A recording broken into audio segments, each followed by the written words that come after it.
कहानी का शीर्षक तेरे नाम से। वो बरसात की एक शाम थी जब अयान पहली बार उसकी जिंदगी में आया। कॉलेज के पहले दिन सब कुछ नया था, क्लास, दोस्त, माहौल, लेकिन सबसे खास थी अदिति। सीधी सादी, शांत स्वभाव की लड़की जिसकी आंखों में एक अलग ही गहराई थी। अयान, जो कि मस्तीखोर और जिंदा दिल था, उसे देखकर ठहर गया। पहली मुलाकात लाइब्रेरी में हुई थी। अदिति की किताबें गिर गई थीं और अयान ने उन्हें उठाने में मदद की। अदिति ने हल्की मुस्कान दी और शुक्रिया कहा। बस वही एक शब्द अयान के दिल को छू गया।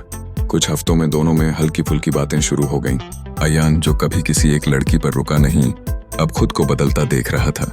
वो हर रोज कुछ नया सोचता जिससे अदिति की मुस्कान उसे देख सके। एक दिन कैंटीन में बैठते हुए अदिति ने पूछा, अयान, तुम इतने मस्तीखोर हो, फिर भी मुझे पढ़ाई में क्यों मदद करते हो? अयान ने मुस्कुराते हुए कहा, शायद तुम्हारे साथ वक्त बिताना ही मेरी सबसे बड़ी मस्ती है। अदिति थोड़ा शर्मा गई, लेकिन कुछ कहा नहीं। वक्त बीतता गया। अब दोनों की दोस्ती गहरी हो चुकी थी। साथ पढ़ाई, साथ कॉफी, साथ लाइब्रेरी और कभी कभी बिना वजह की बातें।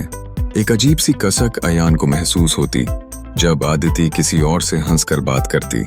फिर एक दिन कॉलेज ट्रिप पर दोनों एक ही ग्रुप में गए। बारिश में भीगते हुए अदिति ने कहा, बारिश मुझे बचपन की याद दिलाती है, माँ के साथ पकौड़े और पापा के साथ छाता लेकर भागना।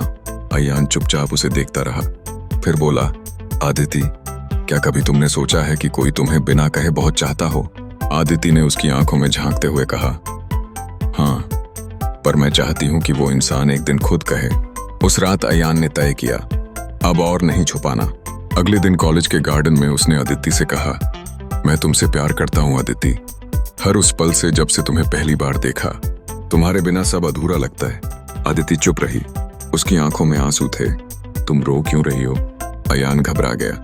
क्योंकि मैं भी तुमसे प्यार करती हूँ, पर मुझे डर था कहीं तुम मस्ती में कह रहे हो। दोनों ने एक दूसरे को कसकर गले लगा लिया। अब हर दिन खास हो गया था। लंच साथ, नोट्स साथ, सपने साथ। लेकिन प्यार की राहें हमेशा आसान नहीं होती। तीसरे साल में अदिति के पापा को हार्ट अटैक आया। उसके घर की हालत खराब थी। अदिति ने अयान से मिलने आना कम कर दिया। वो हर दिन गुमसुम हो गई। अयान ने पूछा, क्या मैंने कुछ गलत कहा? अदिति बोली, नहीं अयान, पर अब मेरा फर्ज है अपने परिवार के लिए लड़ना। मुझे नौकरी करनी है। तो हम थोड़ी देर के लिए रुक जाएं। रिश्ते रुकते नहीं अदिति, निभाए जाते हैं। और फिर एक दिन अदिति बिना बताए शहर छोड़ गई। न कोई फोन, न मैसेज। अयान टूट गया। वो हर रोज उसी गार्डन में जाकर बैठता जहां उसने इजहार किया था। वो अब खामोश हो चुका था, दोस्तों से दूर, दुनिया से दूर, सिर्फ अदिति के नाम से जुड़ा रह गया। 3 साल बीत गए। अयान अब एक सफल आर्किटेक्ट बन चुका था, पर दिल अब भी खाली था। फिर एक दिन एक प्रोजेक्ट के सिलसिले में वो एक NGO गया, आश्रय फॉर वुमेन। वहां एक महिला बच्चों को पढ़ा रही थी। उसकी आवाज वही थी, अदिति। वो पलटी, दोनों की आंखें मिल गईं। कुछ पल को सब थम गया। तुम यहीं हो? अयान ने कहा। हाँ, यहीं हूं।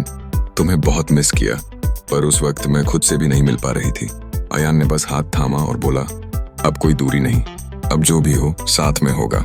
अदिति ने कहा, तेरे नाम से ही जीती रही हूं अयान, अब तेरे साथ जीना चाहती हूं। अंत नहीं, एक नई शुरुआत। उनकी प्रेम कहानी अधूरी नहीं थी, बस थोड़ा थम गई थी।